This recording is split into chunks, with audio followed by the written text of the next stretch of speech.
Que a graça e a paz do nosso Senhor Jesus Cristo estejam com todos.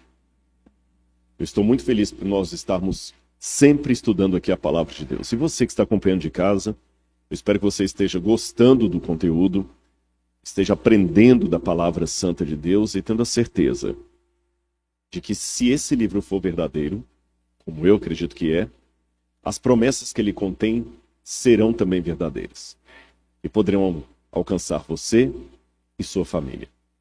Muito bem, meus queridos.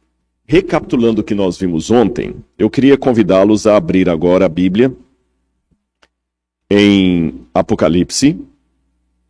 Bom, primeiro Daniel, capítulo 7, versículo 25. Perdão. Primeiro vamos abrir em Daniel, capítulo 7, versículo 25.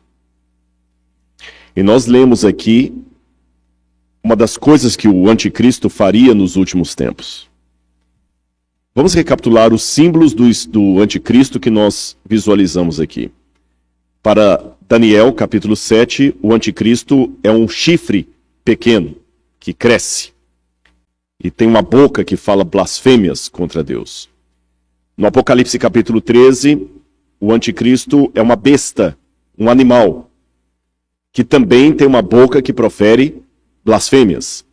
E esta besta, esse animal, vai se juntar com a igreja, fazendo um poder opressor.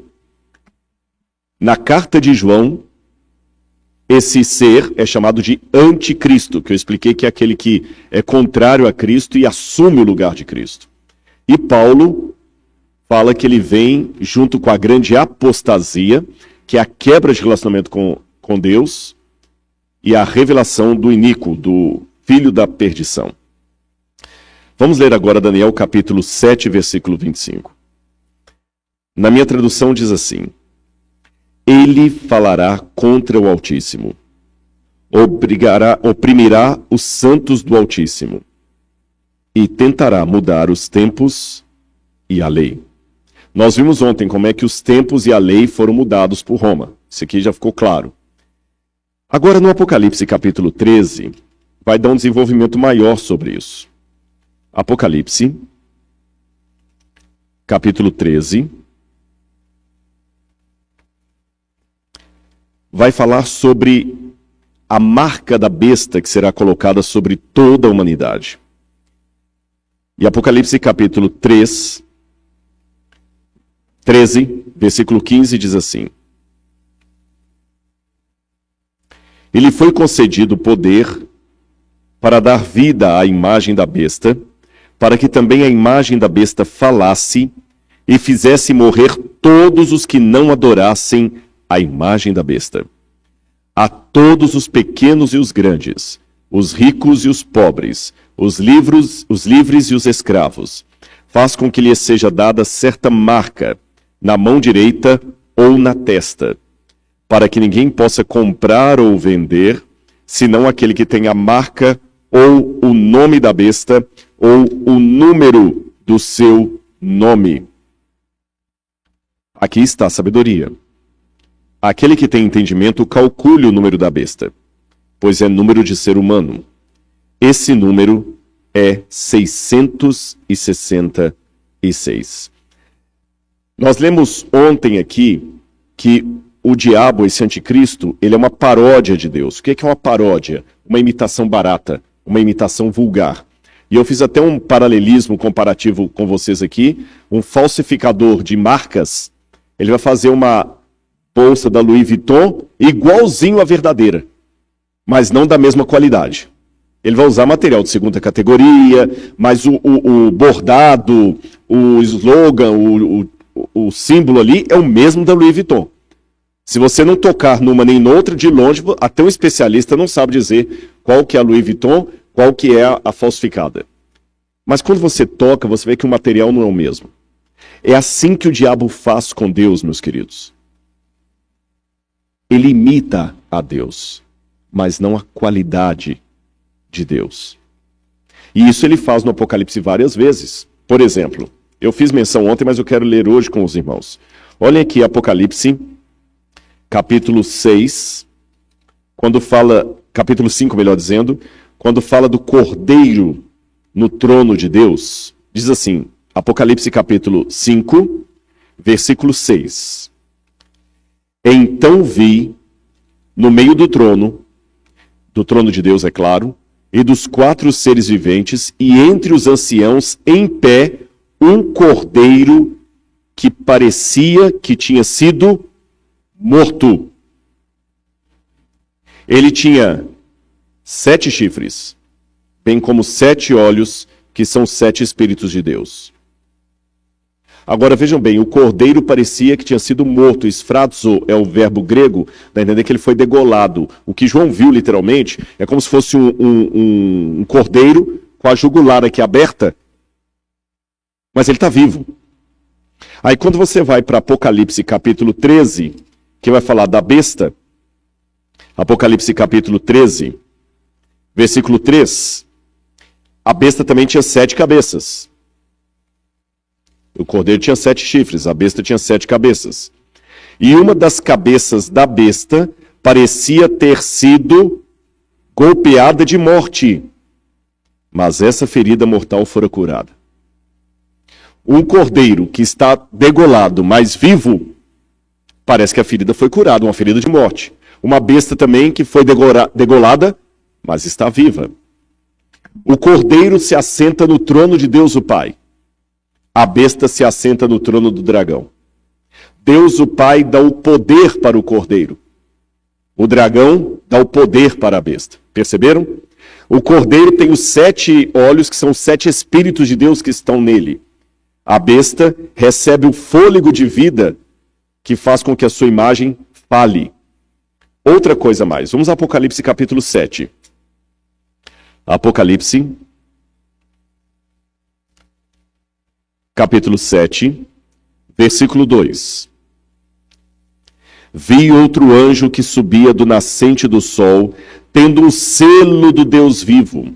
Ele gritou em alta voz aos 4 anjos, aqueles aos quais tinha recebido poder para causar dano à terra, dizendo: não danifiquem nem a terra, nem o mar, nem as árvores, até marcarmos com um selo a testa dos servos do nosso Deus. E no capítulo 13 nós vimos que a besta também marca a testa e a mão dos que vão receber a sua marca e o número do seu nome. Perceberam as ligações? Eu poderia passar várias outras aqui, mas os irmãos estão notando como é que sempre o inimigo no Apocalipse, ele imita a Deus. Ele imita a Deus.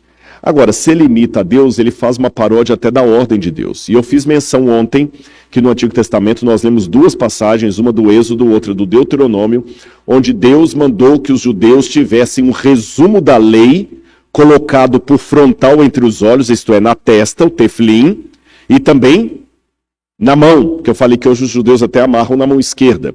E mostrei essa foto aí de um menino israelense, judeu, ali no Muro das Lamentações em Jerusalém. É muito comum, os que já viajaram comigo para Israel já viram isso lá, no Muro das Lamentações. Vocês lembram, a gente viu lá os judeus fazendo oração com um quipá na cabeça e uma caixinha preta na testa e uma tira de couro no braço aqui também, com uma outra caixinha preta aqui. Ele vai fazendo oração segurando aquilo. Por quê? Ele está cumprindo o pacto com Deus de ter a lei na testa e na mão. Aí chega o anticristo e também coloca a sua marca na testa e na mão. E por que na testa e na mão? A testa é o símbolo dos pensamentos, da razão, e a mão é o trabalho. Tá certo? Amar a Deus de todo o coração, de toda a tua mente, e de todo o teu entendimento e de toda a tua força. Força, mente, coração. Agora, o que significa esta marca da besta que é colocada aqui? Nós podemos falar de várias coisas que seriam a marca da besta. Tem gente que pensa, como eu falei com vocês, que a marca da besta seria a vacina. Nessa polaridade de vacina, tem alguns teóricos da conspiração dizendo que a vacina é a picada da serpente. Eu não estou aqui entrando no mérito da questão se você deve tomar vacina ou não deve tomar vacina. Mas uma coisa eu estou afirmando, vacina não é a marca da besta. Entendeu? Não estou aqui, né, pastor? Não estamos aqui falando se deve tomar, se não deve tomar. Isso eu prefiro deixar para um médico, para um especialista falar. Mas uma coisa é fato. Isso aqui, como teólogo, eu posso dizer. Vacina não é marca da besta. E quem já corre para ver a marca da besta em qualquer coqueluche que aparece, qualquer frenesi que aparece, agora a marca da besta vai ser a vacina. No passado, a marca da besta era o código de barras.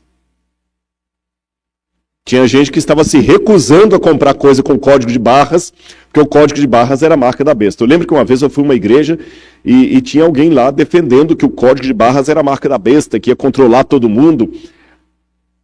E alguns até mostravam uma foto do código de barras que trazia um 666. Aí eu expliquei para os irmãos, falei, meus queridos, o número da besta não é 666, é 666. 666 não é o 6 3 vezes repetido. É um múltiplo de 6. E por que aqui no Apocalipse fala que o número da besta é um múltiplo de 6? Vamos deixar a Bíblia falar. Abra a Bíblia comigo em Daniel, capítulo 3. Daniel, quem conhece a história de Daniel sabe que episódio é esse. Onde o rei Nabucodonosor mandou erguer uma imagem e obrigou que todos na Babilônia adorassem a sua imagem. E no capítulo 3, versículo 1, fala das dimensões da imagem que Nabucodonosor ergueu. Daniel capítulo 3, versículo 1. O rei Nabucodonosor fez uma imagem de ouro que tinha 27 metros de altura e 2,70 metros de largura. Deixa eu explicar para os irmãos uma coisa aqui. Existem dois tipos de tradução na Bíblia. No sábado à tarde vamos falar um pouquinho sobre traduções da Bíblia. Existem traduções que são dinâmicas e traduções que são literais. E não é uma questão de falar qual está certa, qual está errada. Não dá para definir isso. Eu vou dar um exemplo, os irmãos vão entender. Quando você fala assim, I'm mad about my flat. Se eu falo isso nos Estados Unidos, tem um sentido. Se eu falo isso na Inglaterra, tem outro sentido. I'm mad about my flat. Estou ficando louco por causa do meu apartamentozinho ali, meu cantinho. Se você fala isso na Inglaterra, eu estou ficando doido por causa da agulha que eu vou tomar. Perceberam a diferença? Mesmo no português do Brasil para o português de Portugal, tem diferença. Tem diferença. Por exemplo, isto é giro. No Brasil, giro é isso aqui. Em Portugal, giro, very nice. Então, até do inglês britânico para o inglês americano tem diferença. Até do português brasileiro para o português lusitano tem diferença. Concordam comigo? Então, na Bíblia também tem expressões que às vezes o autor não sabe. O tradutor fica na dúvida como é que ele traduz. Por exemplo, se eu estou pensando em inglês e eu ouço alguém falando em inglês, it's rain dogs and cats. Se eu traduzir literalmente ao pé da letra, como eu tenho que traduzir? Está chovendo cães e gatos. Essa é uma tradução literal. Mas se eu quiser adaptar, vou falar, está chovendo muito. Aí vem alguém e fala o seguinte, está errada essa tradução. No original em inglês não tem a palavra muito, tem a palavra cães e gatos. Está errado traduzir está chovendo muito? Não. Essa é uma tradução dinâmica. Eu peguei o sentido da frase em inglês e já adaptei para o português. Uma tradução literal é aquela que pega palavra por palavra. Então, no original aramaico aqui de Daniel, não está 27 metros por 2,70 metros. Aqui nos Estados Unidos vocês usam muito pounds, milhas, yards, feet. E às vezes a gente tem que traduzir. Eu estava conversando com Josias. Eu estava conversando com ele, estava fazendo várias perguntas em inglês ali, e eu não lembro mais qual, ele perguntou da temperatura do deserto. Eu só sei falar em Celsius. Eu não sei falar em Fahrenheit. E ele não entende em Celsius, ele entende em Fahrenheit. Então eu tive que pensar em Celsius e ir para o celular aqui, e o pastor me ajudou a traduzir para Fahrenheit. Então se eu disser para vocês que no deserto tem uma temperatura de 40 graus, aí você vai traduzir para o inglês, você pode colocar 40 degree, ou você pode já adaptar para Fahrenheit e falar 100 degree. Mas eu não falei 100. Eu falei 40. Ficou claro isso para vocês? Então aqui apenas o tradutor fez uma adaptação, mas no original aramaico, o tamanho da estátua de Nabucodonosor é 60 côvados por 6. E esse número tem uma importância. Porque na Babilônia, a base da matemática da Babilônia era o número 6. Desde a época da Suméria, da Mesopotâmia ali, depois da Suméria veio o Elamita, os babilônios e tudo mais. Sabe como é que eles contavam? Eles não contavam como a gente, 1, 2, 3, 4, eles contavam assim, olha, 6, 12, 18. 24, 30, você entendeu? Eles iam fazer sempre múltiplos de 6. E cada parte do dedo aqui era um conjunto de 6. Então você computar uma coisa e fazer isso. Dá tanto. E eles sempre falavam em múltiplos de 6. E o 6 era um número sagrado na Babilônia. Era o número do panteão dos deuses da Babilônia. Era o número mágico de Marduk. Para os judeus, o 6 é o número da imperfeição. É o número incompleto. É o número humano, porque Deus criou o ser humano no 6º dia. Entenderam a questão do 6 para os babilônios? Sim ou não? Aí é por isso que no Apocalipse, o número da besta é o múltiplo de 6. 666. E a história do Apocalipse, como está narrada aqui a profecia, lembra muito Daniel capítulo 3, quando Nabucodonosor ergueu ali a imagem. Alguns acham que esse número da besta significa Kizar Neron, é uma referência ao imperador Nero. Mas eu não acredito nisto.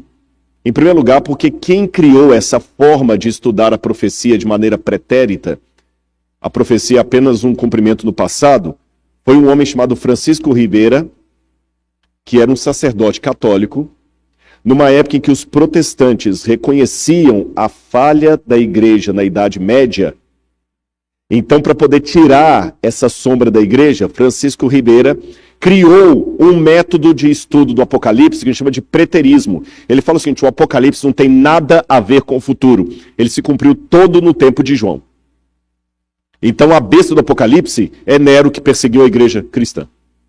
Mas isso foi apenas uma maneira de tirar a sombra da igreja. Eu não acredito que o Apocalipse possa se referir ao passado, porque Jesus falou para o Apocalipse assim, para João assim, abra comigo o Apocalipse capítulo 1. Apocalipse, capítulo 1, versículo 1. Revelação de Jesus Cristo, a qual Deus lhe deu, para mostrar aos seus servos as coisas que em breve devem acontecer. No original grego está assim, as coisas que em breve devem começar a acontecer. E ele, enviando por meio do seu anjo, deu a conhecer ao seu servo João, a qual atestou a palavra de Deus e o testemunho de Jesus Cristo quanto a tudo que viu. Bem-aventurado aquele que lê, e bem-aventurados aqueles que ouvem as palavras da profecia e guardam as coisas nelas escritas, porque o tempo está próximo. Então ele fala de um tempo que está próximo. Agora vejam o verso 19. Escreve, pois, as coisas que você viu, as que são e as que hão de acontecer depois destas. Então a profecia não poderia estar falando de coisas do passado, porque ela está anunciando coisas que viriam a acontecer. A profecia também não pode falar de coisas que só vão acontecer no fim dos tempos, porque ele já fala de coisas que já estavam acontecendo. Então, um método contínuo. Ficou claro para os irmãos até aí? Bom, se não é Nero César, o que seriam esses 666? Havia uma técnica chamada gematria, em que as pessoas às vezes ocultavam um nome, e ao invés de falar o nome, falavam o número desse nome. Porque no passado não havia esse numeral como nós usamos. As letras valiam por nome, por número. Hoje, quando você faz o 6, o 2, o 1, quem inventou esses símbolos foram os árabes. Por isso que nós chamamos de número arábico. Foram os árabes que inventaram. Mas antes dos árabes inventarem o 1, o 2, o 3, o 4 e assim por diante, os números eram representados por letras, então ficava muito fácil.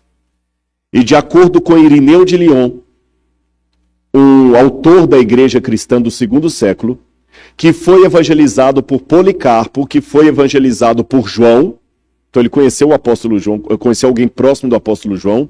Irineu falava que naquele tempo os cristãos entendiam que 666 referia-se ao nome lateinos, que é a forma de falar em grego do nome Roma, reino de latim, dos latinos, Roma, e que era alguma coisa referida a Roma. Outro detalhe importante. Do que o Apocalipse 13 está falando que vai virar o número da besta? Como eu falei, alguns já falaram de código de barras, de vacina. O que afinal de contas, é o número da besta? Prestem atenção no capítulo 13 do Apocalipse. Contra o que estará essa guerra do anticristo? A primeira passagem que eu quero ler com os irmãos é a passagem que está no capítulo 12, Evangelho de João, Apocalipse de João, capítulo 12, capítulo 11, versículo 19. Achei aqui. Apocalipse capítulo 11, versículo 19. Lembra da visão que eu falei ontem da mulher que era perseguida pelo dragão e tudo mais? Olha o que abre essa visão. Achou na sua Bíblia? Então leiam comigo. Então abriu-se o santuário de Deus que se acha onde? No céu. E o que foi visto no santuário? A Arca da Aliança. No seu santuário. E sobrevieram relâmpagos, vozes, trovões, terremotos e forte chuva de granizo. Deixa eu fazer uma pergunta para vocês. Quando no Antigo Testamento de uma só vez sobrevieram relâmpagos, vozes, trovões e forte chuva de granizo? Não teve a chuva de granizo, mas teve trovões, relâmpagos, vozes nos 10 mandamentos, no Sinai. Quando Deus falou no Sinai, o monte fumegava e vinham trovões, a mesma cena do Sinai.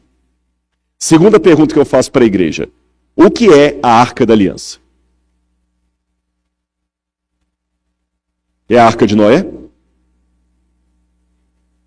Não é um barco, então. O que é a Arca da Aliança? Era uma caixa. E o que guardava dentro dessa caixa? A vara de Arão, tá certo? A vara de Arão florida, um pouco do maná. E tinha mais uma coisa importante. As tábuas dos 10 mandamentos. E uma coisa que me chama a atenção em Êxodo, capítulo 25, é que quando Deus mandou Moisés fazer o tabernáculo, o santuário, Deus falou o seguinte: Moisés, faça o santuário de acordo com o modelo que eu vou te mostrar. Então Moisés fez, e o livro de Hebreus fala isso, que o santuário da terra era uma cópia do santuário celestial. Então a Arca da Aliança que estava aqui era uma cópia da Arca verdadeira de Deus que está no santuário celestial. E o que João viu no Apocalipse? A Arca de Deus, onde? No céu. Agora eu faço uma pergunta para os irmãos. Muitos ensinam que a lei de Deus caducou na cruz. Que Paulo diz que a lei foi abolida. Se a lei caducou, o que foi que João viu aqui? João está lá no finalzinho. Será que ele viu a lei? Ou ele não viu a lei? Porque ele fala que eu vi a Arca da Aliança no céu. E logo depois que João vê a Arca da Aliança no céu, ele vê o dragão perseguindo a mulher. Depois que ele vê o dragão perseguindo a mulher, olha o capítulo 12, verso 17. O dragão ficou irado contra a mulher e foi travar guerra com o restante da descendência dela, ou seja, os que guardam os mandamentos de Deus e o testemunho de Jesus. Os que guardam os mandamentos de Deus e o testemunho de Jesus. Aí me chama a atenção que quando essa besta levanta, tudo o que ela faz é para atacar um dos mandamentos de Deus. Antes de falar dessa maneira aqui, deixe-me apenas alertar os irmãos de uma coisa. O Apocalipse, olha que curioso isso aqui. É um contraste que os teólogos até observam no Apocalipse, um paradoxo, melhor dizendo. Você sabia que o Apocalipse, de todos os livros do Novo Testamento, é o que faz mais referência ao Antigo, é o Apocalipse? De todos os 27 livros do Novo Testamento, o que faz mais referência ao Antigo é o Apocalipse. Mais do que os Evangelhos, o Apocalipse é o que cita o Antigo Testamento mais do que os Evangelhos, mais do que os livros, as cartas de Paulo, mais do que o Evangelho de João, mais do que o livro de Atos. O livro que faz mais referências ao Antigo Testamento é o Apocalipse. Agora, sabe o que é curioso? Aí que vem o contraste. No Apocalipse não existe nenhuma citação direta do Antigo Testamento. Todas as alusões que o Apocalipse faz ao Antigo Testamento são alusões indiretas. Eu tenho uma hipótese da razão disso. Sabem qual é? Onde o Apocalipse foi escrito? Na ilha de Patmos. João estava preso. Condições completamente precárias. Ele não tinha uma biblioteca ali. Peraí, deixa eu ver que eu quero citar Isaías 4,16. Deixa eu pegar aqui o rolo de Isaías 4,16. Pega para mim Jeremias lá que eu quero comparar as duas. Não era assim. Mas olha a memória de João, abrilhantada pelo Espírito Santo, que deu capacidade para... Talvez até, eu vou surpreender os irmãos com o que eu vou dizer, talvez nem foi João que escreveu o Apocalipse, sabia disso? Como assim, Rodrigo? É porque naquele tempo, muitas pessoas que não sabiam ler ou escrever, ou mesmo que soubessem ler ou escrever, não podiam escrever todo dia, então perdia a prática. Então você usava um escriba para anotar as coisas para você. E a tradição apostólica diz que quem escreveu o Apocalipse foi um secretário de João chamado Prócoros, que estava com ele na ilha de Patmos. E é interessante que quando você compara o grego do Apocalipse com o grego do Evangelho de João, é completamente diferente. Entenderam? Completamente diferente.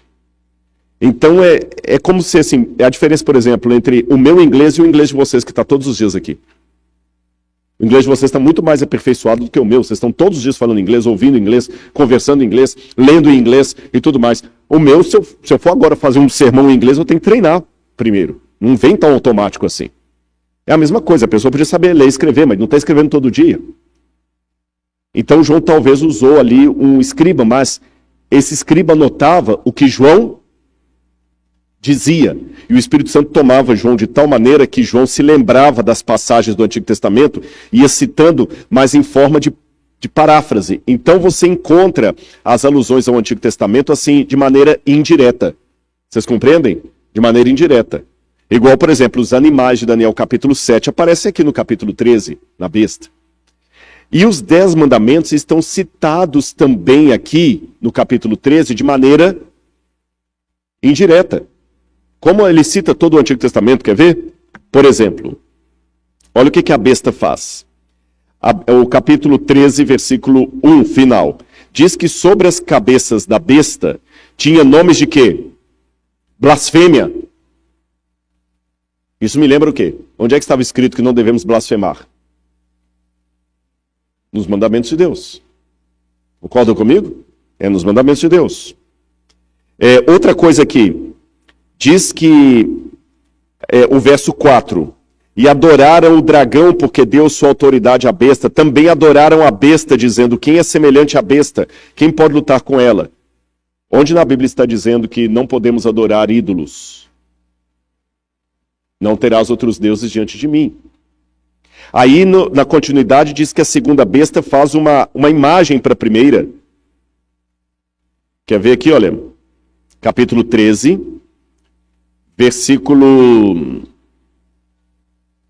capítulo 13, versículo 14. Seduz aqueles que habitam sobre a terra por causa dos sinais que lhe foi permitido realizar diante da besta, dizendo aos que habitam sobre a terra que façam o quê? Uma imagem. Não farás para ti imagem e escultura. Onde é que está isso? Os 10 mandamentos. Vocês estão vendo aqui todos os detalhes dos 10 mandamentos? Manda matar, manda blasfemar, manda adorar uma imagem, cobiça o lugar de Cristo. Tudo isso aqui. Agora, olha que curioso esse bloco profético. Ele começa com uma visão dos mandamentos no céu, dos 10 mandamentos na Arca da Aliança. Aí vem o dragão perseguindo a mulher. Os fiéis da mulher são chamados de aqueles que guardam os mandamentos de Deus e a fé em Jesus. Logo depois, vem a besta fazendo um monte de coisas que contraria a vontade de Deus. E aí, aqueles que vencem a besta são descritos no capítulo 14. No capítulo 14, versículo 6. Diz assim: Vi outro anjo voando pelo meio do céu, tendo um evangelho eterno para pregar aos que habitam na terra, e a cada nação, tribo, língua e povo, dizendo: Temam a Deus e deem glória a Ele, porque é chegada a hora em que Ele vai julgar. E adorem aquele que fez o céu, a terra, o mar e as fontes das águas. Em que lugar do Antigo Testamento fala que Deus fez o céu, a terra, o mar e as fontes das águas? Em 2 lugares. Gênesis capítulo 1 e 2 e Êxodo capítulo 20. O Salmo também faz referência. Mas direto assim, o céu, a terra, o mar e Êxodo capítulo 20.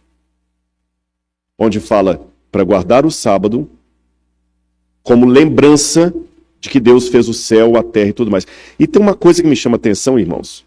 Eu não sei como é aqui nos Estados Unidos, como é em Cabo Verde.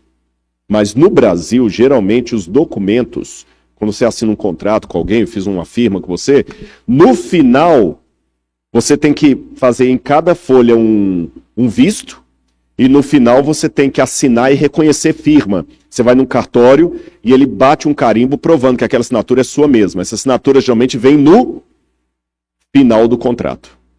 Na época do Antigo Oriente Médio, sabe como é que eram os contratos entre um rei superior e um rei inferior? Ele começava geralmente assim. Eu tenho vários paralelos para mostrar para vocês, por exemplo, entre os hititas. Faziam assim.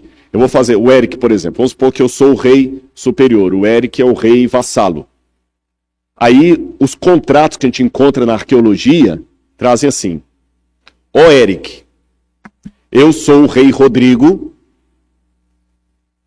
que ajudei o seu país quando você estava sendo atacado pelo seu inimigo. Eu emprestei o meu exército para você e defendi você.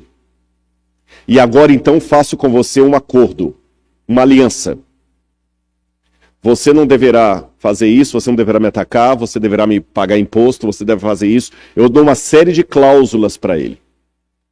E no final, as cláusulas são complementadas com uma refeição. Agora, sabem o que acontece no meio das cláusulas? Eu digo quem eu sou como autoridade. Eu ponho o meu selo.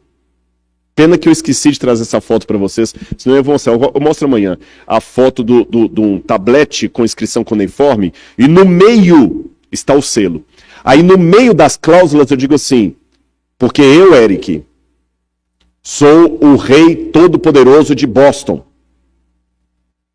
Aquele que tem poder sobre todas essas terras e a maior riqueza de todos esses lugares. Quando eu digo assim para ele, aí depois eu continuo dando mais regras. E no final, a refeição. Vamos recapitular? No início, na introdução, eu digo para ele o que eu fiz. por ele, correto? Aí começam as cláusulas. Na metade das cláusulas, eu digo quem eu sou, o poder que eu tenho para poder fazer aquele contrato. Coloco mais cláusulas e no final uma refeição para fechar aquela aliança. Todo mundo entendeu como é que funcionava? É assim que estão os 10 mandamentos. Os 10 mandamentos começam justamente assim. Eu sou o Senhor teu Deus, que te tirei do Egito, da casa da servidão. Olha o que eu fiz por você. Aí começam as cláusulas.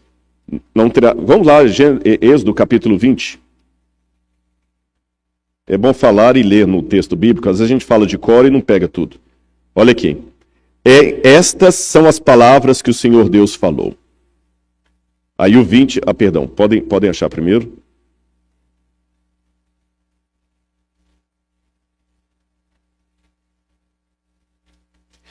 Então, capítulo 20, versículo 1. Então o Senhor falou todas essas palavras. Eu sou o Senhor teu Deus, que o tirei da terra do Egito, da casa da servidão. Não está igual eu falei no contrato Hitita? Olha o que eu fiz por você. Aí agora vem as regras. Não tem outros deuses diante de mim, não faço para você imagem, escultura, nem semelhança alguma. Verso 5, não adore essa imagem. Verso 6, faça misericórdia e mil gerações dos que me amam e guardam os mandamentos. Verso 7, não toma o nome do Senhor teu Deus em vão.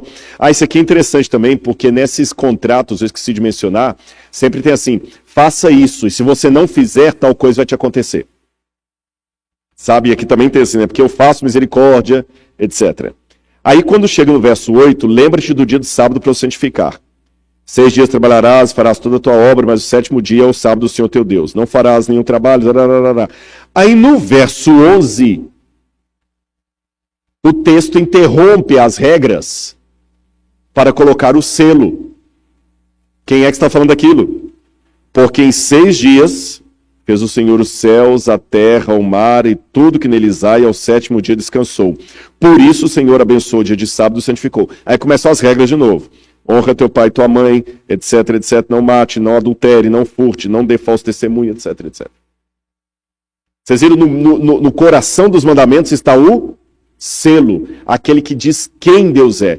E aí, nesse mesmo emblema, repete-se em Apocalipse capítulo 14, quando fala que eles têm o selo de Deus. É interessante essa palavra selo em hebraico, essa palavra selo, a marca de Deus. Apocalipse 14, versículo 1. Olhei e eis o Cordeiro em pé sobre o monte Sião, e com ele estavam 144.000 que tinham escrito na testa o nome do Cordeiro e o nome de seu pai. Aí no verso 6 fala do Evangelho eterno, que é pregado a todo mundo, dizendo, temam a Deus e deem glória a Ele, pois é chegada a hora que Ele vai julgar. E adorem aquele que fez o céu, a terra, o mar e as fontes das águas. Está justamente aqui. Agora, irmãos, eu quero deixar uma coisa bem clara, que eu falei ontem e quero repetir hoje. Você está querendo dizer, Rodrigo, então, que você é mais santo do que os que não guardam o sábado? De jeito nenhum. Não é o sábado que salva? Tá, então, por que você está falando isso? Porque é assim que eu vejo na Bíblia, eu não posso ser incoerente com a minha consciência. Tá. Então, e quem não guarda o sábado hoje? Está perdido? Não. Não posso dizer isso. E quem guarda o sábado está salvo? Não, também não posso dizer isso. A mim compete saber da minha vida. Entenderam? Não sou eu que posso julgar ninguém. Não sou eu que posso me sentir superior a ninguém. Eu sei que tem maneiras erradas de guardar o sábado. Uma delas, eu falei ontem, é guardar por legalismo. Aí alguém pode falar, tá, mas então como é que esse negócio, o sábado hoje em dia é tão complicado hoje, como é que se guarda? Eu vou explicar aos irmãos como. Eu vou falar do jeito errado e do jeito certo. O jeito errado. Havia uma família de adventistas que guardavam o sábado. E no sábado não podia fazer nada. Aí o menininho falava assim, papai, que legal, você está em casa hoje, não pode... Vamos brincar? Não, hoje não podemos brincar. Por quê? Hoje é sábado. Aí a mãe, para ajudar as crianças a entender, falou assim, hoje é o dia feliz. Hoje é o dia feliz? Ah, pai, sobe comigo na árvore. Então não pode, porque hoje é sábado, hoje é o dia feliz. Ah, tá. Pai, então vem pra cá ficar. Não pode, que hoje é o dia feliz. Papai tem que ficar na igreja o dia inteiro. Aí quando dava 2 horas da tarde, a mãe falava assim, pai, falta muito para acabar o dia feliz? Entenderam a questão? Essa forma de guardar o sábado apenas na base do não pode, não pode, não pode, não pode, não pode, é a maneira judaica. É a maneira farisaica. É a maneira que não agrada a Deus. Quem estava no sermão, acho que de domingo, eu expliquei uma coisa que aconteceu com os judeus depois do cativeiro da Babilônia. A lei de Deus antes do cativeiro da Babilônia era algo para proteger o povo de Israel. Mas quando eles saíram do cativeiro da Babilônia, eles ficaram com tanto medo de voltar para lá que eles falaram o seguinte, a lei não é uma cerca que nos protege, é algo que precisa ser protegido. Entenderam a diferença? É igual aquele pai que luta tanto para comprar o carro e quando compra o carro fica com ele guardado na garagem porque tem medo de colocar na rua, alguém riscar e tudo mais. O carro tá lá, mas o carro não pode ir com a família. Não vou levar meu carro para lá, não vou sujar meu carro na lama, não vou arriscar meu carro. Não vou lá porque lá não tem lugar de estacionar o carro. Pai, vamos passear, vou estrear o carro. Não vamos ficar em casa. Por que não? Porque lá não tem lugar de estacionar, não vou botar o carro. Aí a família fica com saudade quando eles andavam de ônibus. Aí não é o cara que tem o carro, é o carro que tem a pessoa. Sabe aquele negócio, você não sabe se é o cachorro que abana a cauda ou a cauda que abana o cachorro? Os judeus fizeram isso, eles pegaram os mandamentos de Deus e colocaram uma cerca em torno dos mandamentos. Aí, por exemplo, começaram a raciocinar. Tá, no sábado não pode fazer nada. E se eu quebrar um galho de árvore no sábado? Eu tô como é que fala quando você está podando? Então coloca aí um acréscimo. No sábado ninguém deve subir em árvore. E se a mulher estiver olhando no espelho no sábado e vir um cabelo branco que querer arrancar? Ela está fazendo cabelo no sábado, então não pode. Mulher não pode. Isso tudo está na lei judaica, na Mishnah, você tem tudo isso lá na Mishnah. Não pode, mulher não pode olhar no sábado no espelho. Se você tiver com a coisa na mão direita e ela cair, você só pode pegar com a mão esquerda. Não pode andar mais do que uma milha sabática. Um monte de regras. E eu amo Israel. Mas isso não significa que eu concorde com tudo em Israel. No Shabat, por exemplo, lá o elevador vai parando de andar e andar porque o judeu não pode apertar o botão no sábado. Não pode acionar o interruptor da energia. Não pode atender celular. Não pode um monte de coisa. Com todo o respeito que eu tenho pelo povo judeu, mas essa é a maneira que Jesus criticou, falou o seguinte, vocês são hipócritas. Se um boi de vocês cair no sábado no buraco, vocês não tiram? E eu não posso curar essa filha de Abraão? Jesus passou lá no lugar onde estava o trigo, lá, colheu umas espigas. Não pode, é sábado. Davi não entrou lá e não comeu dos pães, por que eu não posso comer? Eu sou o Senhor do sábado. Então, quando Jesus falou assim, eu sou o Senhor do sábado, ele não quis dizer assim, menosprezando, quer dizer, desculpa, eu sou o dono do sábado. O dono aqui sou eu.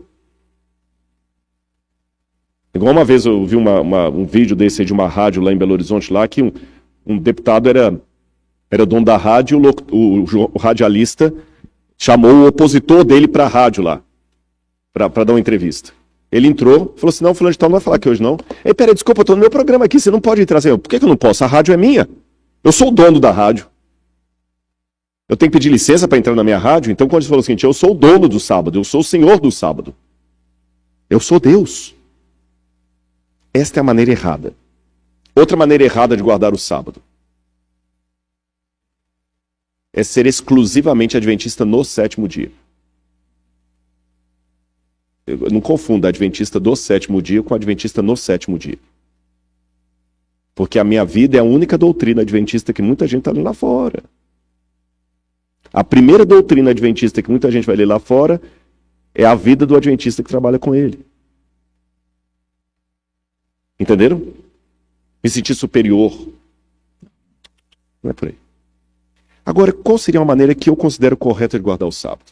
Eu vou dizer aos irmãos qual. Quantos aqui são casados? Muito bem. Eu não vou colocar ninguém em trouble,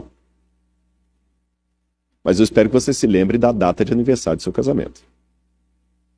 Tem alguns que falam assim. Sabe aquela chargezinha? Eu já vi, tem casa de Lene aqui, viu? Eu vi uma vez uma chargezinha, uma assim, amor, você mudou a senha do Wi-Fi? Mudei, querido. Qual que é? A data do nosso aniversário de casamento. Só mostra o cara parado assim. Vai perguntar qual é?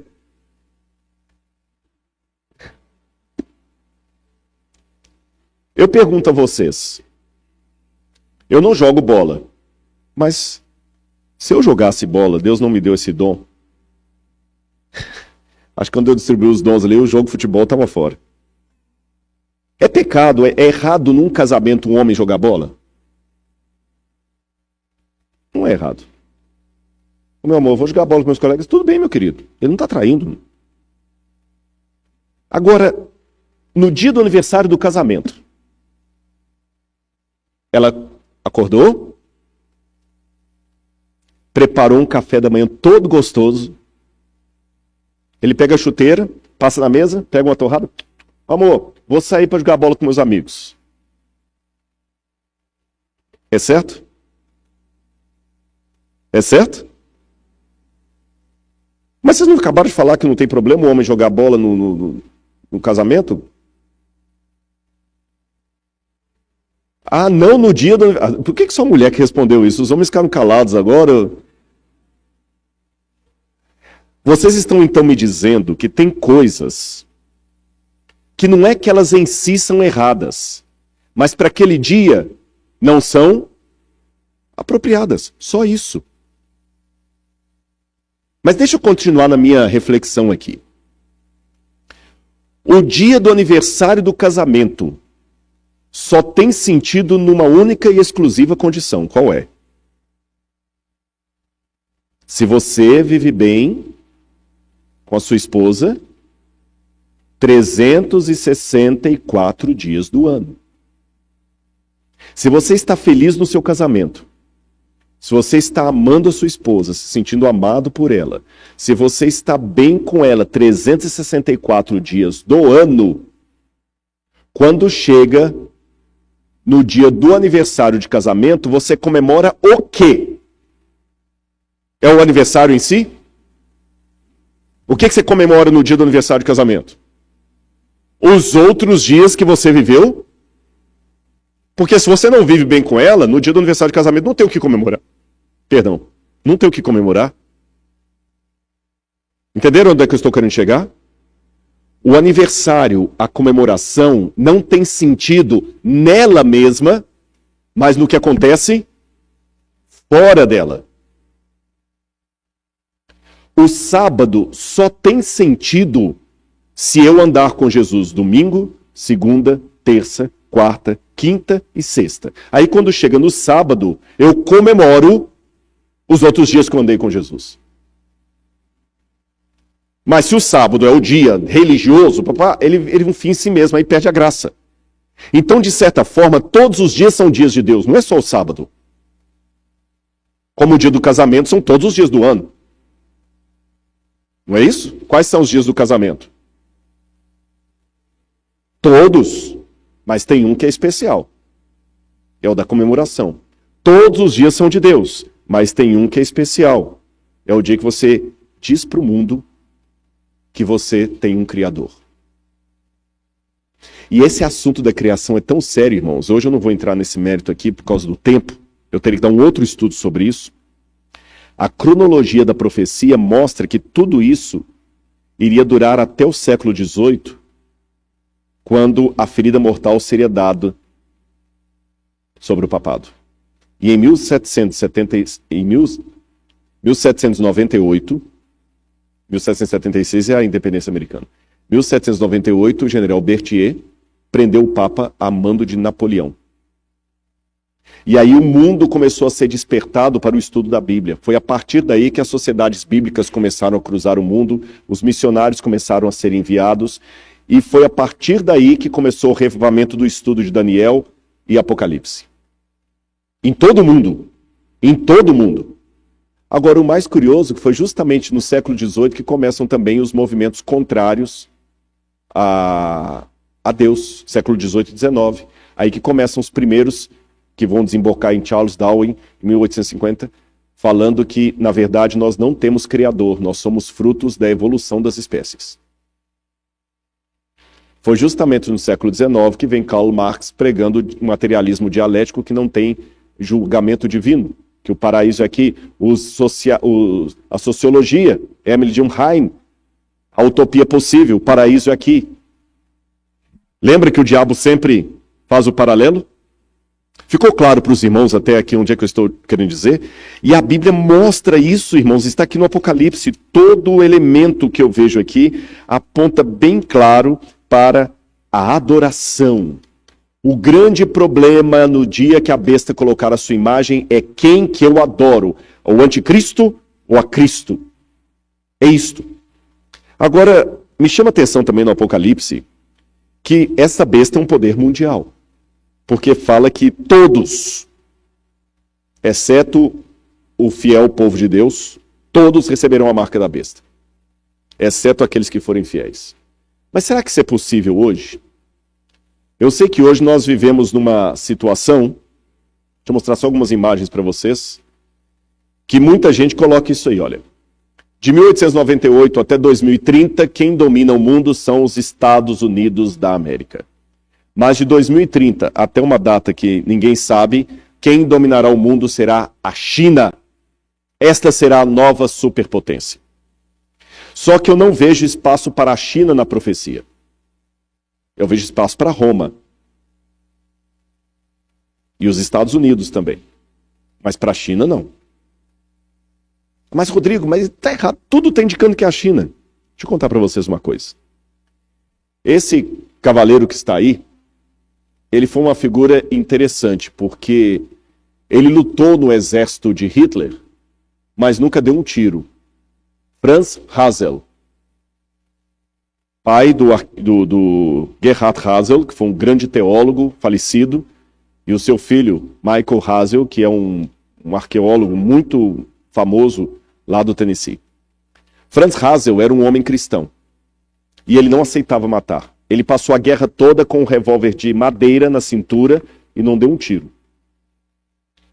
E quando ele estava no fronte, veja que ele está com o uniforme nazista. Quando ele estava no fronte, ali, ele arriscou falar para o superior dele que Hitler não dominaria o mundo. Ele falou, você eu não sei porque eu não mando te fuzilar, você não dá um tiro, eu não vou matar em nome de Hitler. E olha que ele está com o uniforme nazista. Eu não vou matar em nome de Hitler. Hitler vai dominar o mundo, a Alemanha é a superpotência, ele não é. E o comandante perguntou para ele, por que não é Hitler a próxima superpotência? Por que não é a Alemanha? Ele falou, porque eu conheço a Bíblia, a profecia de Daniel diz que não será a Alemanha. Aí ali embaixo, não sei se dá para vocês verem, tem uma fotografia de uma coisa bem velhinha. Aquilo ali foi o rascunho que ele abriu a Bíblia no livro de Daniel, capítulo 2 e capítulo 7, e começou a mostrar a estátua de Daniel e os animais de Daniel. Falou assim, olha, Daniel falou que primeiro vinha a Babilônia, depois a Medo-Pérsia, depois a Grécia, depois Roma, e Roma se tornaria um reino dividido. E quando Roma se tornasse um reino dividido, aí a pedra que vai bater sobre esse reino dividido é a volta de Jesus. Então não tem espaço para a Alemanha aqui. A Alemanha é apenas uma das divisões do Império Romano. Na época todo mundo riu da cara dele. Mas o fato é que hoje a Alemanha nem exército tem, você sabe, né? Nem exército a Alemanha pode ter. Não é a superpotência do mundo. Quando eu comecei a estudar essas profecias, irmãos, eu fui com a cara e a coragem, eu não era nem batizado na igreja, eu tinha 12 anos de idade. Eu fui lá no colégio onde eu estudava, e eu ia estudar à noite, no ano seguinte eu ia estudar à noite, e eu cheguei para o diretor, que era um homem ateu, comunista, e falei com ele, professor, eu não quero vir sexta-feira à noite, porque eu vou entrar para a igreja adventista, eu vou guardar o sábado e tudo mais, e ele riu assim na minha cara. Sábado, que é isso? É porque está na Bíblia. E, gente, imagina, um menino de 12 anos de idade, como é que é isso? Eu falei, não, porque vai ter um decreto, eu tenho que guardar o sábado, nós vamos vomitar um monte de coisa nele lá. Ele deu uma risada. Falou assim, nunca vai acontecer. Quem domina o mundo hoje É a União Soviética. É a União Soviética e Estados Unidos. A União Soviética vai tomar o poder. Aí eu virei para ele e falei assim, olha, professor, eu não sei como, mas a União Soviética vai cair. Ele deu uma gargalhada, falou assim, eu vou te liberar só porque você é um rapazinho muito audacioso, mas isso é bobagem. A União Soviética existe hoje? Então, irmãos, eu não sei como será o futuro, mas eu sei que a China não vai dominar o mundo. Porque a profecia não diz que é a China. Agora, o que nós podemos fazer?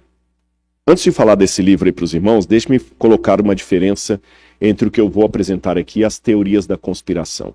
Eu falei ontem, mas peço licença aos irmãos para repetir isso, porque é muito sério. Você sabia que extremismo é um lado da verdade que ficou louco?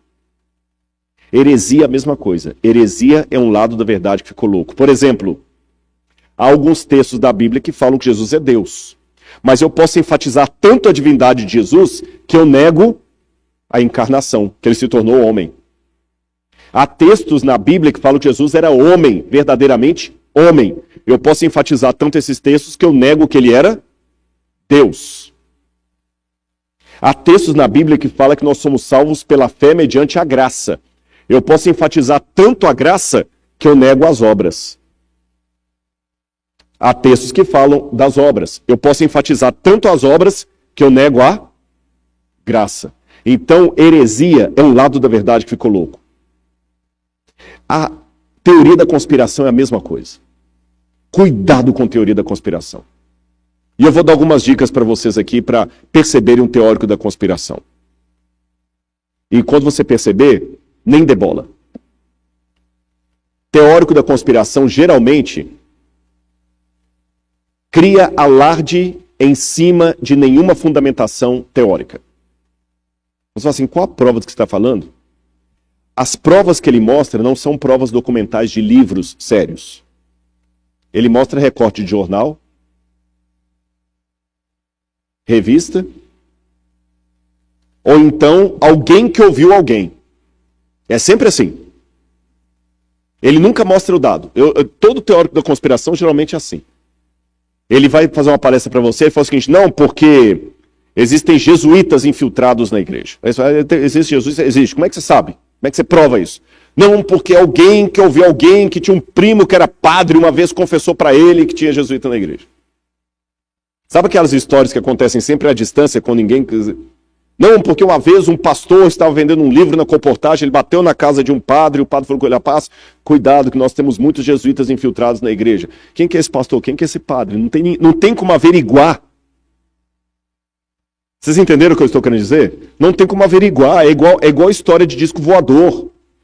É alguém que estava uma vez no Kansas e viu uma luz no céu, não tem como verificar. Irmãos, fé não é crendice. A fé é um arrazoado. Então cuidado com essas informações de não tem, por que você sabe que tem? Não, porque aos Illuminatis, não, porque tem 6 famílias que dominam o mundo. E como é que você sabe? Não, porque elas têm um selo secreto que está lá. Mas é secreto, como é que você sabe? Não, porque eu tenho alguém que falou de alguém, que falou de alguém, que falou de alguém, que falou de alguém, que falou de alguém, que conheceu alguém que trabalhou para aquela casa. É o fulano de tal que o pai dele era iniciado. Geralmente, teórico da conspiração, você descobre pelas provas do que ele está dando. É sempre blá, blá, blá. Ele conta uma história de um pastor que uma vez estava expulsando um demônio, aí o demônio pegou e falou assim, olha, você sabia que o disco do Roberto Carlos é meu, é do capeta. Aí, irmãos, então, olha, não escutem Roberto Carlos porque é do capeta. Porque o pastor uma vez expulsou o demônio de uma menina que o demônio falou que Roberto Carlos é do capeta. Eu acho que eu tenho que ser assim, diz o Senhor, é bíblico. Tá certo? E fora da Bíblia, que está de acordo com a Bíblia, é mais coisa que tem uma fundamentação teórica. Uma coisa razoável. Segunda característica de um teórico da conspiração. Ele é bom em tudo. Ele na segunda-feira, se for chamado aqui, ele dá uma palestra sobre economia mundial. Na terça-feira ele dá uma palestra sobre os computadores, como eles vão dominar o mundo. Na terça-feira ele fala de música. Ele não sabe nem onde é que está o dó central, mas dá uma palestra inteira sobre música. Na quarta-feira, ele vai falar sobre alimentação. Ele vai falar o que você tem que comer, o que você não tem que comer. Ele é o doutor aqui, ele é o médico. Ele fala de tudo. Ele traz raiz para isso aqui, ele fala que isso aqui que causa aquilo, tudo. Quer dizer, o camarada é bom em tudo, irmãos. Eu não estou falando por arrogância, não, é por honra e glória de Deus. Eu tive o prazer, o privilégio de fazer 2 doutorados e um pós-doutorado. Mas não é falsa humildade, com toda sinceridade. Eu tenho outros 2 doutores ali que podem confirmar o que eu estou falando. Se tem uma coisa que um curso de doutorado lhe ensina, é o tanto de coisa que você não sabe. Às vezes a pessoa, você pode vir aqui na palestra. Não, nesse assunto eu não falo, porque eu não sei. Eu nunca vou falar sobre música, viu, pastor Ronaldo? Eu posso dar minha opinião sobre música numa conversa trivial, eu posso dar minha opinião sobre música, ou posso, eventualmente, numa palestra, dar um exemplo de alguma coisa que dialogue com outra área. Isso eu posso fazer. Como eu pedi licença aqui para falar da psicologia, da medicina, isso tudo bem, é uma licença poética que você usa e que não tem nenhum problema. Eu posso falar o seguinte, olha, por exemplo, a medicina, um médico não pode saber o que a pessoa tem sem um diagnóstico. Eu posso falar isso, eu não preciso ser médico para falar isso. Isso tudo bem, é uma ilustração. Mas jamais esperem que eu venha aqui à frente dar uma palestra sobre o câncer. Ainda mais com um médico sentado ali, não vou falar isso. Uma palestra sobre saúde pública. Não vou falar sobre isso. Eu posso até dialogar com um teórico, que eles também estudam. Eu posso até dialogar alguma coisa sobre a música. Eu tenho um sermão meu que eu conto a história daquele hino Quão Grande És Tu. Isso tudo bem. Mas eu nunca vou dar uma palestra sobre música. Os efeitos da música sobre o cérebro. Não é minha área. Mas geralmente o teórico da conspiração, ele é doutor em tudo. E é sempre coisa sensacionalista. Ele sempre está dizendo algo que os especialistas não dizem, só ele que sabe. Ele sabe os efeitos da música, ele sabe tudo sobre alimentação, ele sabe tudo sobre lar e família, ele sabe tudo sobre profecia. Olha, eu posso fechar o seminário de teologia, mandar embora todos os professores, botar só ele para dar aula, que dá aula de tudo. Ele sabe tudo sobre maçonaria, ele sabe tudo sobre Illuminati, ele sabe tudo sobre tudo. Aí eu penso que não. Vocês entenderam o que eu quis dizer com a questão do doutorado? Vocês sabem, o doutorado te mostra, você não sabe nada disso aqui, então fica na sua. E a última questão sobre o teórico da conspiração. Ele causa um fervor que não dura muito tempo. Daqui a pouquinho o pessoal desanima. Sabe aquela parábola do Pedro e o lobo? O menino descia gritando, ao lobo, ao lobo, ao lobo. Todo mundo assustava. E não era nada. Até o dia que ele desceu gritando, é o lobo, é o lobo, é o lobo. E era mesmo, e ninguém deu bola, e o lobo fez o estrago. Então, meus irmãos, cuidado com os teóricos da conspiração. Quando alguém fala alguma coisa, fala assim, qual o livro que está dizendo isso? Onde é que está aí na Bíblia? Onde é que está isso nos livros que você está lendo? Tá bom? Peçam as fontes. Por isso que eu estou colocando as fontes. Esse livro aí, agora que eu fiz esse preâmbulo, eu posso contar para vocês desse livro aí. The Key of This Blood, de Malachi Martin. Malachi Martin foi um jesuíta, e ele não só foi jesuíta, mas ele foi vatinólogo, um especialista em política do Vaticano. Tá certo? Ele era um especialista em política do Vaticano, e ele trabalhou dentro aí da Santa Sé.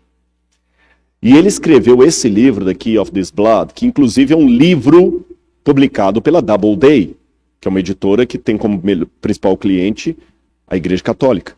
Não é um livro contra a Igreja Católica. É um livro a favor.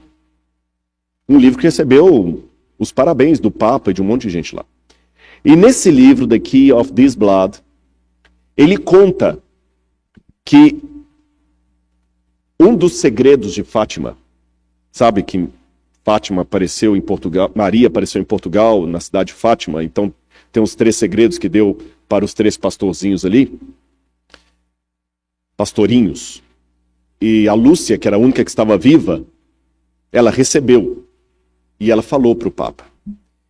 E o Karol Wojtyła, esses dias eu pedi a alguém que fala polonês para me corrigir a pronúncia, Karol Wojtyła, que era o nome do Papa, ele sofreu muito na mão do comunismo na época da Polônia. Ele foi bispo de Cracóvia. Ele já tinha um trauma do comunismo. E quando ele soube que um dos segredos de Fátima seria o fim do comunismo, ele assumiu o seu pontificado dando uma mensagem. Eu vou reformar a igreja e vou acabar com o opositor da igreja, que é o comunismo. E quando o Papa João Paulo II assumiu, ele escolheu como título João Paulo II para dar o indicativo que ele ia continuar o pontificado de Albino Luciani, que era João Paulo I, que alguns pensam até que foi morto. Que ele ficou 3 meses no poder. E a primeira coisa que João Paulo II fez, a estratégia dele foi brilhante. O que era o papado até João Paulo II? O Papa era apenas um homem que ficava preso dentro do Vaticano. Porque quando em 1929, Benito Mussolini, com o Tratado de Latrão, devolveu para a igreja a Santa Sé, a exarca de Ravenna, que é o Vaticano, o Papa se tornou uma espécie de prisioneiro do Vaticano. Ele quase não saía dali. João Paulo II começou a andar pelo mundo. E a estratégia dele foi muito interessante. Ele foi ao Brasil. Ele arrebatou multidões em 1980. Eu vi pessoalmente João Paulo II. Eu me lembro como eu fiquei emocionado na época. E ele passava e ele tinha uma inteligência tremenda, um jeito manso de falar. Ele decorava frases e um pouquinho daquela língua ali, porque pelo menos o latim, o italiano, o polonês, o inglês e o alemão eles falavam. Então daí já fica fácil você pegar o espanhol, etc. Aí ele pegava algumas frases e, dispensando o tradutor, lia a homilia dele na língua local. E ele foi para o Brasil, o maior país católico do mundo. E ele falava: "O Papa não vos esquecerá jamais." A juventude entrou em êxtase. E ele já começou dando sinais de um grande líder. Quando ele desceu no aeroporto, estenderam o tapete vermelho, ele saiu do tapete vermelho, tirou o solidel da cabeça e beijou o chão. Sinal de humildade. A juventude, E assim ele começou a percorrer a América Latina. Depois Medellín. Depois para onde que ele veio? O maior país protestante do mundo. E quando ele esteve aqui, os ginásios lotaram de jovens americanos clamando pelo Papa. Chegaram até a falar assim: o Papa é pop. Até teve uma música no Brasil com esse título, Papa é pop. Automaticamente, Ronald Reagan não podia ignorar um líder como aquele. O chamou à Casa Branca. Da Casa Branca, esse livro é dessa grossura. Conta tudo isso. Eles já saíram com a estratégia costurada ali de como iriam acabar com a União Soviética. Costuraram nos bastidores da história para que Mikhail Gorbachev, um católico fervoroso, assumisse a presidência da União Soviética. E Mikhail Gorbachev, costurando com Ronald Reagan e João Paulo II, proclamou a perestroika e a glasnost. Em pouco tempo, caiu a União Soviética, depois o Muro de Berlim, e não existe mais a União Soviética. E os Estados Unidos, até então, viviam à sombra da Guerra Fria, com medo do que o mundo podia acabar.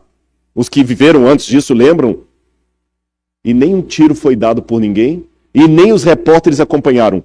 Tudo pelos bastidores. E o Malachi Martin diz que muitas pessoas se enganam pelo silêncio do Vaticano, achando que o catolicismo é um poder ultrapassado. Não é. Há mais coisas para o futuro. Vejam, eu falei algo que por um primeiro momento pode parecer teoria da conspiração, mas eu estou dando a fonte.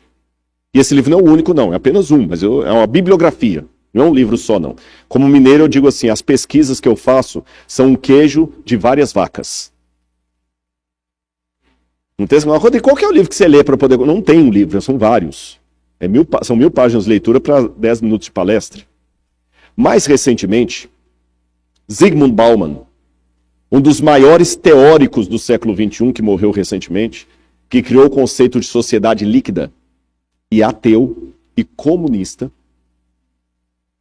ateu e comunista. Ele tinha um, não era bem comunista, mas ele tinha uma simpatia pelo comunismo. Uma simpatia. Zygmunt Bauman disse o seguinte: o Papa Francisco é a minha esperança. Porque Zygmunt Bauman percebeu o seguinte: o mundo hoje, por que ele chama de sociedade líquida? O mundo não tem mais firmeza, não tem consistência. O que é o líquido? O líquido está aqui, ó. Enquanto está dentro dessa garrafa, ele está nesse formato. Se eu tirar dessa garrafa e colocar num copo, ele assume o formato do copo.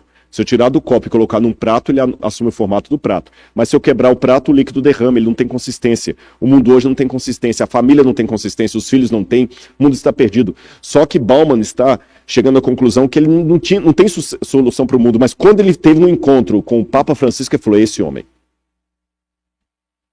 E eu vou dar mais um resumo para vocês. Esse sujeito aqui também, ele é interessante. Jeremiah Lant. Jeremiah Lant, ele é autor do livro The Parting Instinct, A Cultural History of Humanity's Search for Meaning. Ele fala da padronização, e esse livro ele fez uma análise sociológica sobre o coronavírus. E ele colocou o seguinte: o coronavírus significa o fim da era neoliberal. Qual é o próximo? O coronavírus é um cadinho político derretendo e remodelando as normas atuais. A nova era será uma fortaleza da Terra, ou um prenúncio de uma sociedade transformada em base a um novo conjunto de valores. Em 2017, mais de 15 mil cientistas de 184 países emitiram um aviso sinistro para a humanidade de que o tempo está se esgotando. Eu fui atrás dos artigos científicos disso, que ele cita. Que o tempo está esgotando. Logo será tarde demais, escreveram eles, para mudar o curso da nossa trajetória fracassada. Então, inclusive tem o artigo científico que foi publicado, porque eu falei, não é só ler o livro, eu fui atrás das fontes que ele usa. E o Bioscience tem os artigos lá, olha, esse publicado na Bioscience, World Scientists Warning the Humanity a Second Notice. Os cientistas estão alertando o mundo. E não pense que é só questão ecológica. Eu vou resumir, porque o meu horário já está acabando.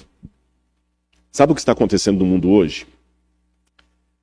Imaginem uma casa com várias crianças. Eu esqueci de mencionar uma coisa, gente. Até eu vi ele tirando foto ali, foi bom para isso.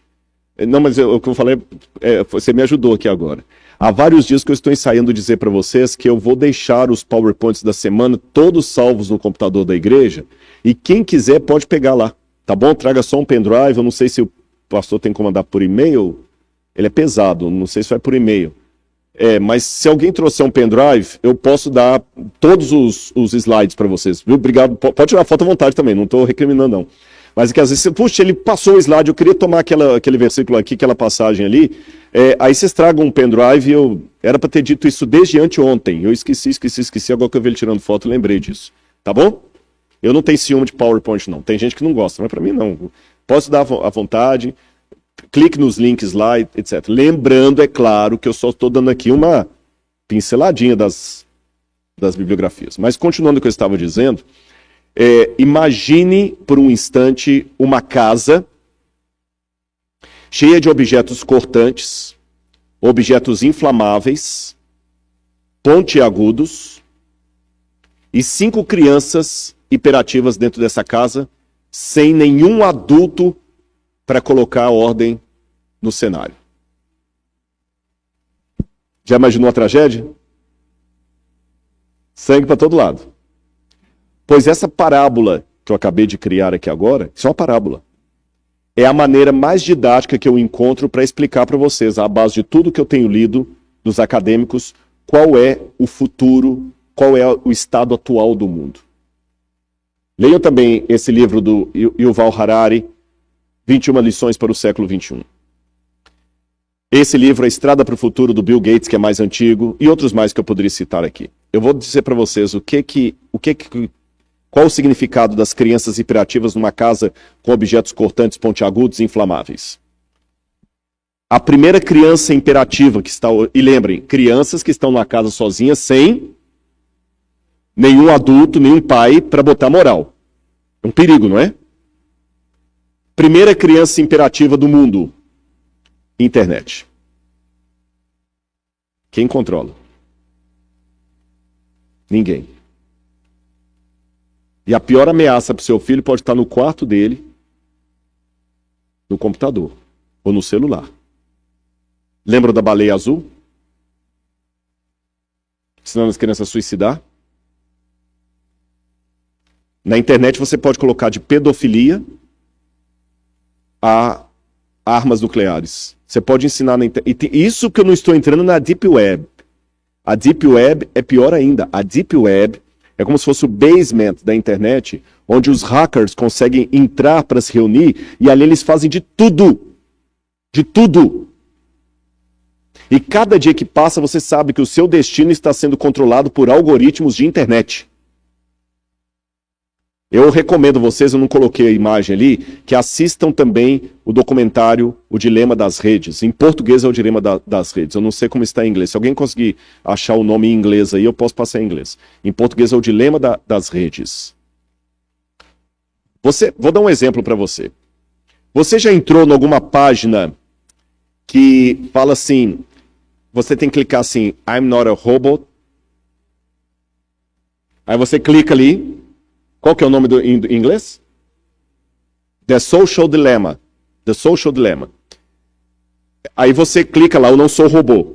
Aí logo em seguida ele aparece em 6 quadros. E fala assim, aponte os quadrinhos que tem um semáforo. Sabe por que você faz aquilo? A inteligência artificial está sendo elaborada e ela está em evolução. Você está treinando a inteligência artificial para reconhecer de maneira mais rápida elementos cada vez de maneira mais sofisticada. Então, quando você está conversando sobre cachorro com seu colega e quando você abre o celular, começa a aparecer um monte de propaganda de ração para cachorro, não é coincidência. Os algoritmos conseguem até sugerir o que você deve escolher e até prever a sua escolha. Quem controla a internet? Um hacker pode acabar com a bolsa de valores.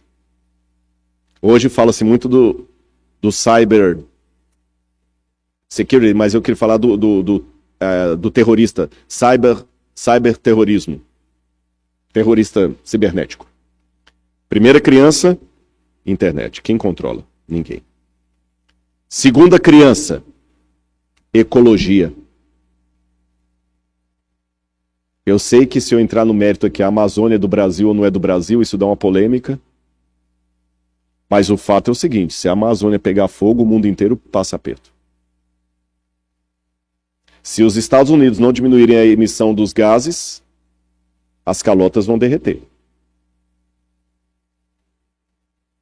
As calotas vão derreter. Quem controla tráfico? Quem controla os crimes ecológicos? Ninguém. É uma criança imperativa. Terceira criança hiperativa. Tráfico de drogas e de armas. Quem controla isso em nível mundial? Ninguém. Apesar do FBI, apesar de todo o sistema de segurança, as drogas entram aqui à vontade, armas entram, saem, os traficantes estão armados no Rio de Janeiro com metralhadores israelenses, não sabe como, o exército não tem aquela arma, mas o traficante tem. Lá na Colômbia, o guerrilheiro tem. Quem controla o tráfico de drogas e de armas? Quarto, quem controla a Bolsa de Valores? Bolsa de Valores é apenas uma maneira inteligente, simpática de falar de especulação. Ninguém tem o dinheiro.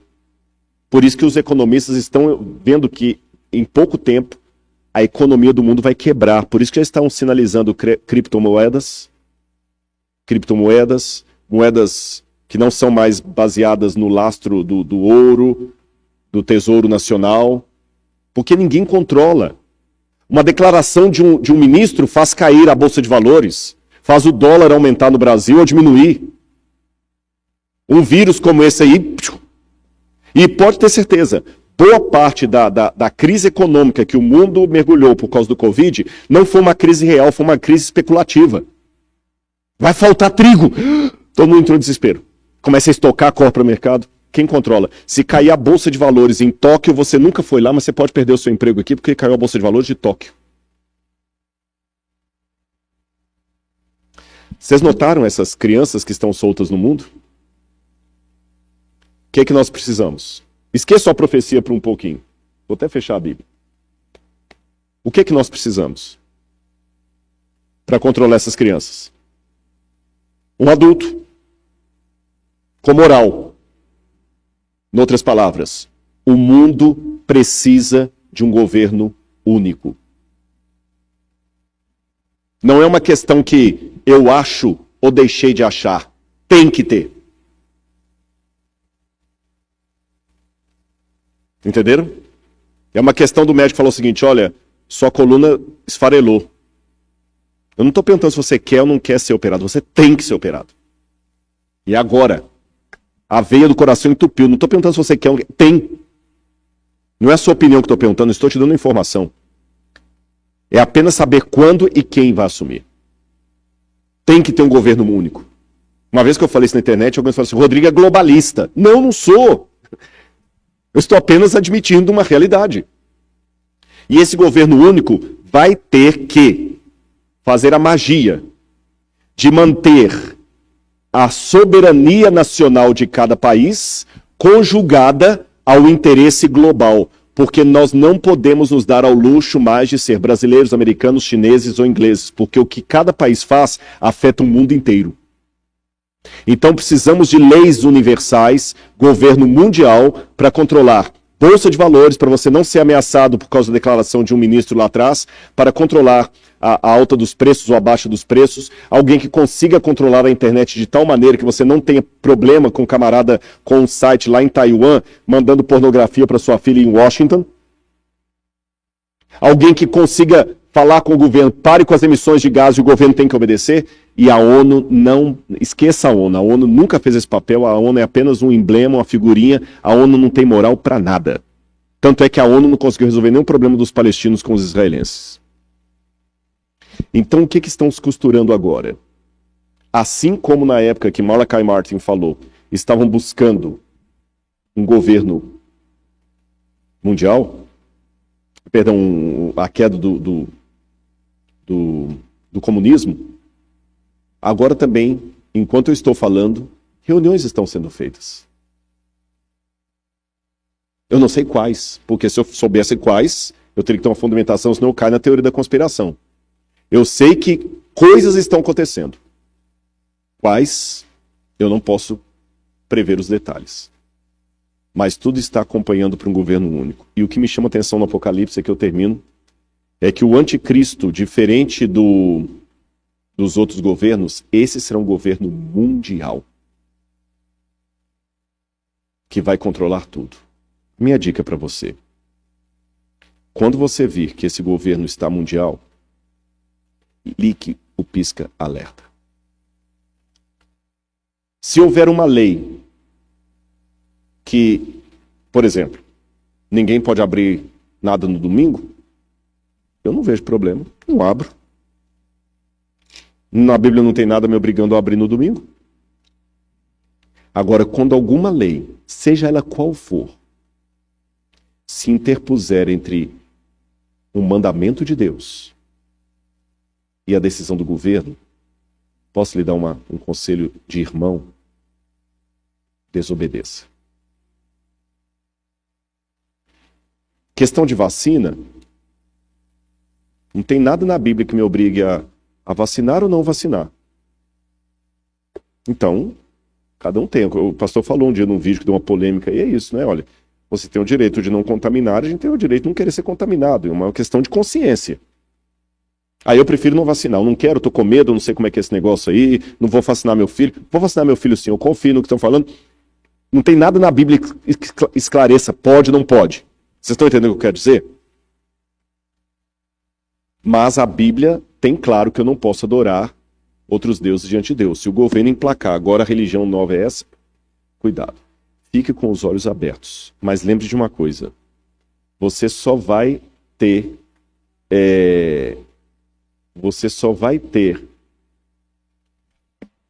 condição de sobreviver nesse último tempo se hoje você andar com Jesus. E com relação às pessoas que nem sabem disso aqui que o Rodrigo está falando. Bom, Jesus falou que ele tem ovelhas que não são desse aprisco. E Apocalipse, capítulo 18, tem uma promessa.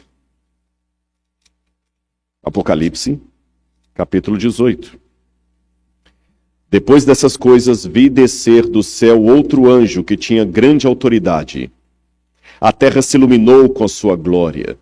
Então exclamou com potente voz, dizendo: Caiu, caiu a grande Babilônia. Ela se tornou morada de demônios, refúgio de toda espécie de espírito imundo e esconderijo de todo tipo de ave imunda e detestável. Pois todas as nações beberam do vinho do furor da sua prostituta. Com ela se prostituíram os reis da terra, também os mercadores da terra enriqueceram à custa de sua luxúria. Ouvi outra voz do céu dizendo: Saiam dela, povo meu, para que não sejam cúmplices dos seus pecados e para que os seus flagelos não caiam sobre vocês. Saiam dela, povo meu. Quem falou isso? Deus. Então Deus tem povo em Babilônia. Um povo fiel, que está lá às vezes porque não conhece. No mundo muçulmano, tem povo de Deus lá. No mundo dos ateus, tem povo de Deus lá. O problema é que o meu preconceito religioso às vezes não deixa Jesus mostrar que ele tinha pessoas fiéis como Naamã, que era sírio e voltou ainda prostrando diante da imagem do ídolo. Ele é meu. Como Ruth, que era moabita, como a mulher sírio-fenícia, que era pagã, como aquele centurião romano que adorava deuses e acendia incenso ao imperador. Jesus de ambos falou: nunca vi uma fé como essa em Israel. Então não permita que a sua convicção religiosa se torne uma soberba para se achar melhor do que os outros por causa da sua teologia. O povo de Deus ainda está em Babilônia. Compete a você estudar a Bíblia, pregar a mensagem e ficar firme no Senhor. Aqui está a perseverança dos santos, os que guardam os mandamentos de Deus e a fé em Jesus. E eu termino o sermão de hoje com essa imagem, e eu vou pedir ao pastor Ronaldo que venha cantar para nós aqui, porque esse quadro, irmãos, lembra que eu contei para vocês que, rapidamente, que a minha mãe tinha uma Bíblia e ela queimou a Bíblia? Quando eu era criança, depois daquele sonho que eu tive com a volta de Jesus, eu achei debaixo da televisão da minha casa uma Bíblia velha. E dentro da Bíblia tinha um folheto de capa alaranjada, escrito assim: urgente. Eu já estava aprendendo a ler nessa época. E eu ficava lendo dentro do folheto, tinha essa imagem, essa foto. E estava escrito assim: olhe bem para essa imagem. Observe os detalhes. É Cristo voltando como ele prometeu. Agora você já está preparado. E tem uma decisão a tomar. Colocar-se neutro é colocar-se em oposição. Cristo vem, prepare-te. Irmãos, eu ficava namorando essa imagem. Pode tocar, bonito. Eu ficava namorando essa imagem como um adolescente apaixonado pela primeira vez. Olha os detalhes. Hoje a gente nem desenha mais assim, essas roupas nem são as roupas que usamos mais hoje. Mas eu ficava vendo os anjos, o detalhe do carro capotado. Estou olhando aqui agora, parece até que eu estou de novo, com 8 anos de idade, 9 anos, por aí. Eu abri aquela Bíblia, nem tinha vontade de ler porque não tinha desenho. Aí eu me lembro que um dia o meu pai falou: o que você quer de presente de aniversário? Eu falei: pai, eu quero uma Bíblia. Mas eu quero uma Bíblia com ilustração. Aí ele me deu: você tem certeza que é isso? Não vou te dar outra coisa, tu quer? Aí ele me deu uma Bíblia igual a essa aqui. Não é exatamente igual a essa, mas com ilustração como essa grande aqui. E eu ficava vendo as fotos. E também olhava para o folheto. Ah, meus queridos, eu vou dizer para vocês do fundo do meu coração, você pode até discordar de algumas coisas que eu falei, mas não duvido da minha sinceridade. O que eu mais quero é ver aquele dia.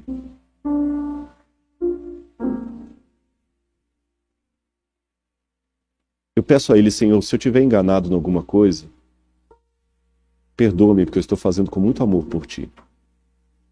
Se eu estiver certo, usa-me com Teu Espírito. Mas como eu quero ver aquele dia? Eu quero ver Jesus voltando. E eu quero ver você ali comigo. Não dá nem para imaginar como vai ser. Mas eu quero falar, Senhor, eu estou aqui. Eu cheguei. Faça essa decisão na sua vida hoje também. Porque aquele menininho de 9 anos virou um pregador. Eu não sei quanto tempo ainda vou esperar. Eu não sei quanto tempo. Eu calculo, tudo está preparado, eu vou falar mais sobre isso amanhã e sábado. Que entre 10 anos é o suficiente para montar tudo isso que eu falei com vocês. Vocês viram 2030 lá? Mas eu também não posso bater o martelo, senão eu vou estar dando data para a volta de Jesus. Mas eu só sei que eu quero que ele venha logo. Porque eu amo Jesus. E amo meus irmãos. Não importa o que você está passando. Não importa a dor. Eu posso não saber qual é o seu dilema. Mas acredita em mim. Fica firme com ele, é isso que basta. Não deixe nada, nem ninguém, tirar você do caminho de Deus. Eu quero ir para o céu com você. E eu estou sendo muito sincero. Com todos vocês. Em nome de Jesus. Amém.